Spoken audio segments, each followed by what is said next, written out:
জেআরবিটির মাধ্যমে নিয়োগ নিয়ে সরব কংগ্রেস। এই নিয়োগে দুর্নীতি হয়েছে এই বিষয় নিয়ে সোমবার প্রদেশ কার্যালয়ে সাংবাদিক সম্মেলন করে সরকার তীব্র সমালোচনা করেন কংগ্রেস মুখপাত্র প্রবীর মুখার্জি। তিনি বলেন, ইতিমধ্যে 5 জন বঞ্চিত প্রার্থী উচ্চ আদালতে মামলা করেছেন। কংগ্রেস কারো চাকরি বাতিল দাবি করছে না, বরং কংগ্রেস দাবি করছে নিয়োগের মেধা তালিকায় যারা রয়েছে তাদের প্রত্যেককে চাকরি দিতে হবে।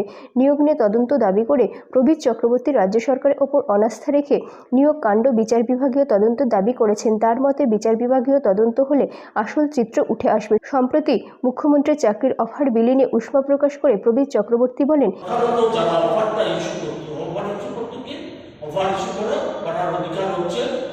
যেই দপ্তরের চাকরি সেই দপ্তরের সর্বোচ্চ কর্তৃপক্ষ আধিকারিক, যেমন পিডব্লিউডি দপ্তর হলে চিফ ইঞ্জিনিয়ার, অন্য দপ্তর হলে পরে এডুকেশন দপ্তর হলে এডুকেশন ডাইরেক্টর, অন্য দপ্তর হলে পরে সেই দপ্তরের যিনি এক্সিকিউটিভ হেড, উনার স্বাক্ষরিত অফার বিলি করা।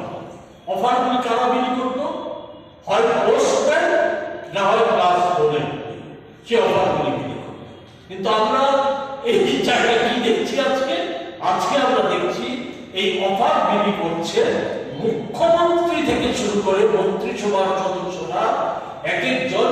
তারা বিভিন্ন অনুষ্ঠান করে, এমনিতে অনুষ্ঠান ছাড়াও এমনিতে অফার